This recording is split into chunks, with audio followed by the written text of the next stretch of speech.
ఎవరికి అన్యాయం తలపెట్టవు. ఇందువల్లేనమ్మా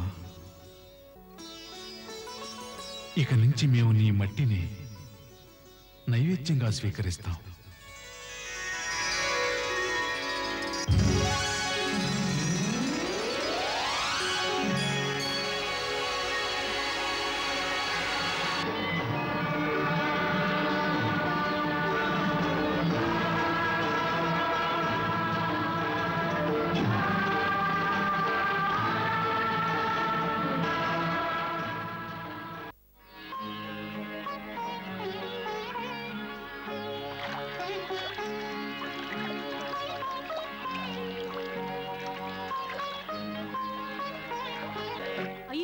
బాబు మట్టి తింటున్నాడు.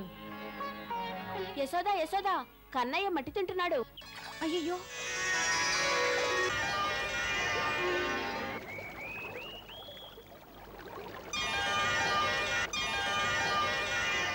చిచి, నోరంతా మట్టయింది చూసావా? కన్నయ్య, ఇలా మట్టి తింటారా? తప్పు కాదు. బయట తుడిచేస్తున్నావు గాని నోట్లోపల ఎంత మట్టి ఉందో అది కూడా తుడు. వీడిని వెన్న తినేవకపోతే ఏం చేస్తాడు? మట్టినే వెన్ననుకొని తినేస్తున్నాడు పాపం. అలాగా, మట్టినే వెన్నగా భావించి తింటున్నావా? మట్టికి వెన్నకి తేడా తెలియలేదా? ఇది నోట్లో మట్టుందో చూద్దాం. నోరు తెరు, నోరు తెరు, తెరు. మట్టి తినలేదు, అబద్ధం ఆడుతున్నావు. నోరు తెరు, నీకే చెప్తోంది. నోరు తెరు.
యశోదా,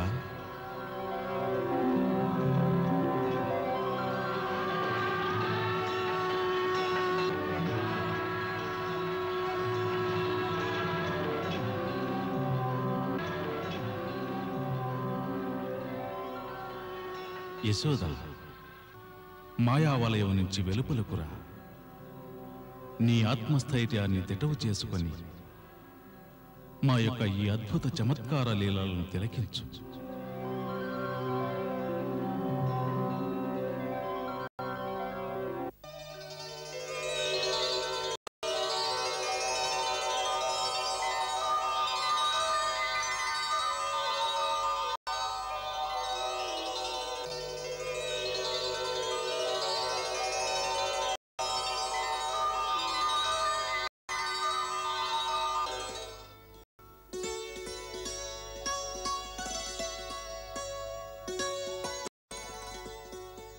యశోద, నీవు పూర్వజన్మలో చేసిన కఠోర తపోఫలితం వల్లే ఈ సమయాన మా యొక్క ఈ మహోన్నతమైన విరాట్ స్వరూపాన్ని దర్శించగలిగాం. ఇదింతవరకు ఎవ్వరికీ లభ్యం కాలేదు. నీపై మాకున్న అవ్యాజ కృప వల్ల మేము నీకు మా యొక్క వాస్తవ రూప జ్ఞానాన్ని కలిగిస్తున్నాం. ఇది అనంతమైనది, సకల సృష్టికి ఆధారమైనది. చూడు, సకల ప్రాణులు, శతకోటి సూర్యచంద్రులు మా యొక్క అణువణువు నుంచి ఉద్భవించి మా ఈ విరాట్ స్వరూపంలో లీనమవుతున్నారు. మా పూర్వ అవతారాలు దర్శించు.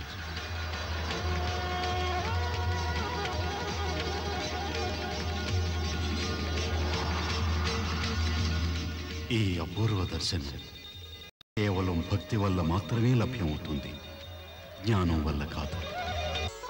ఇదే నిజమైన జ్ఞానం. మేము జ్ఞానానికి ఆవలి తీరాన ఉన్నాం. చూడు, మా యొక్క అద్భుత బాహ్యలీల.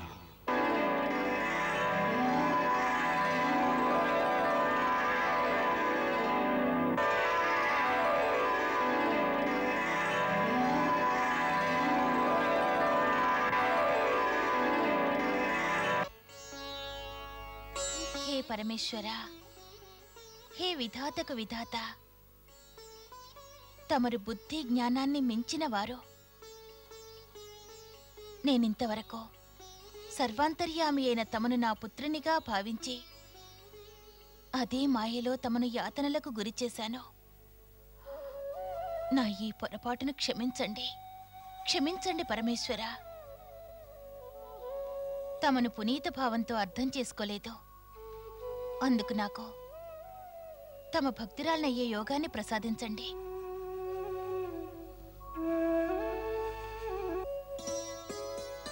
తథాస్తు.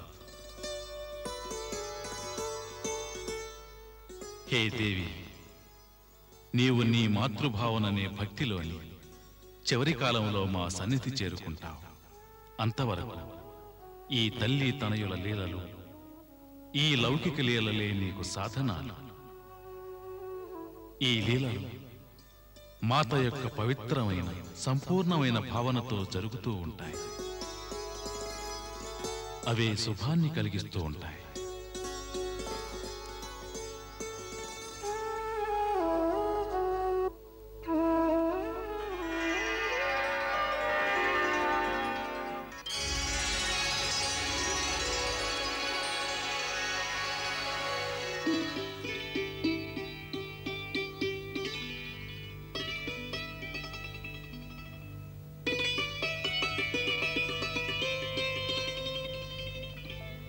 దేవి యశోద, భగవానుని యొక్క అనంత కృప వలన నీకు ఏ దివ్యమైన జ్ఞానం ప్రాప్తించిందో ఆ జ్ఞానం మీద మాయనబడే తెరను వేశాను.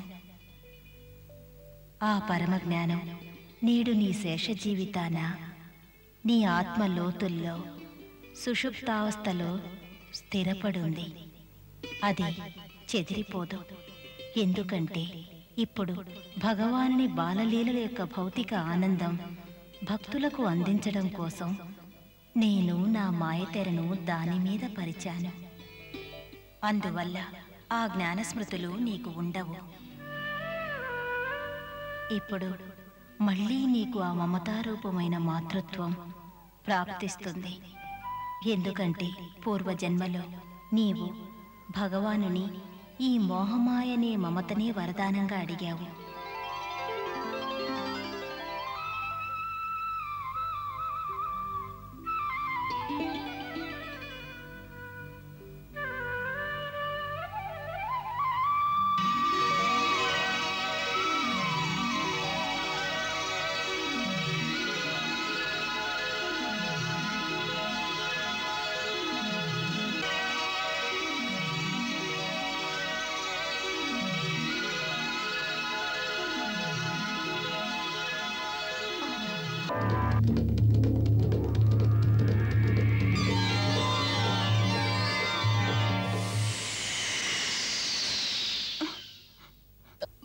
ఇదేమీ లీలనాథ, తమరు యశోదామాతకు బ్రహ్మజ్ఞాన ప్రదానం చేశారు. మరి యోగమాయ మళ్ళీ ఆ జ్ఞానం పైన మోహపు తెరను వేసింది. ఈ అమాయకురాలైన యశోదతో ఈ విధంగా ఎందుకు ఆటలాడుతున్నది యోగమాయ? రాధ, మాయ యొక్క శక్తి వల్లనే మేము మా భక్తులతో ఆటలాడుతున్నాం. ఇది మా ఇచ్ఛానుసారం జరుగుతుంది. ఎందుచేత? చూడు,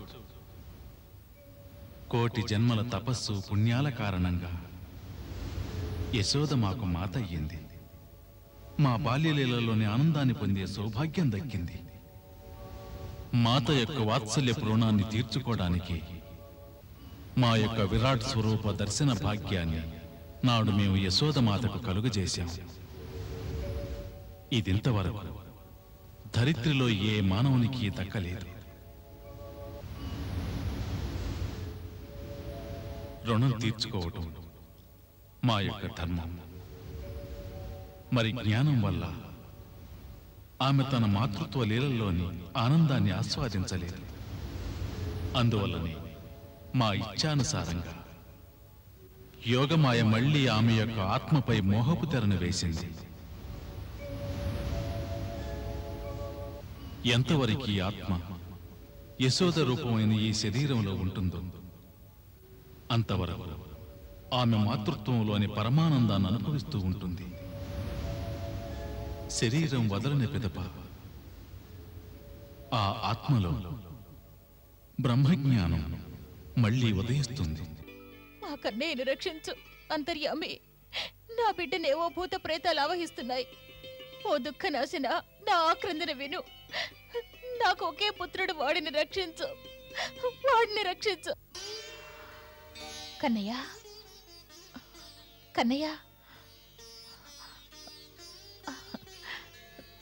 దేవికి నమస్కరించు, మనసారా నమస్కరించు, వేల్పులందరికీ నమస్కరించు.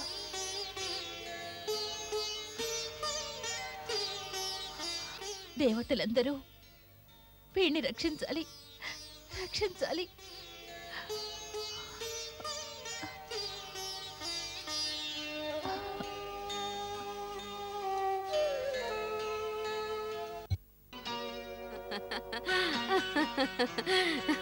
నిజంగా అప్పుడు నువ్వు చూసినట్టయితే నా అలాగే నవ్వేదానివనుకో.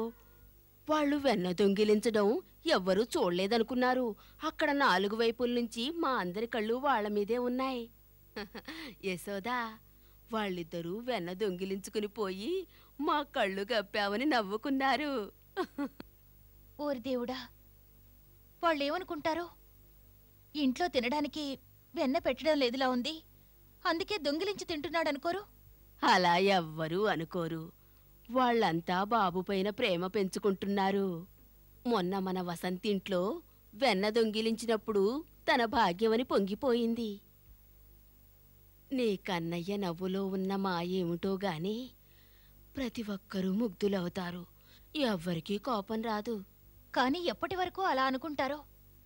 ఒకరోజు అందరూ దొంగ దొంగ అంటారో? రాని ఇంటికి, వాడి సంగతి తేల్చేస్తాను. చూడు యశోదా, నువ్వు కృష్ణుణ్ణి అదిలించావంటే నేనందరాజు చేత నీ పని పట్టిస్తాను. ఇదిగో ఇప్పుడే చెప్తున్నాను, మళ్ళీ ఎప్పుడు ఇలాంటి మాటలనొద్దు. అర్థమైందా?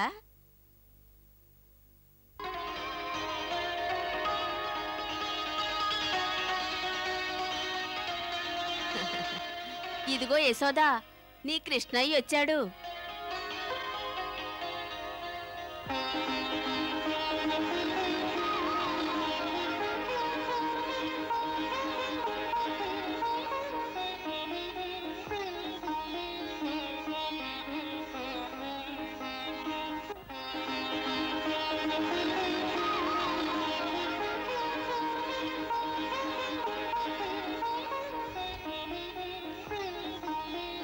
నాకు బాగా ఆకలి వేస్తుంది.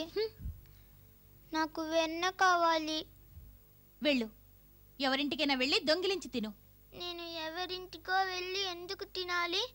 మా అమ్మ దగ్గర ఎంత వెన్నుందో.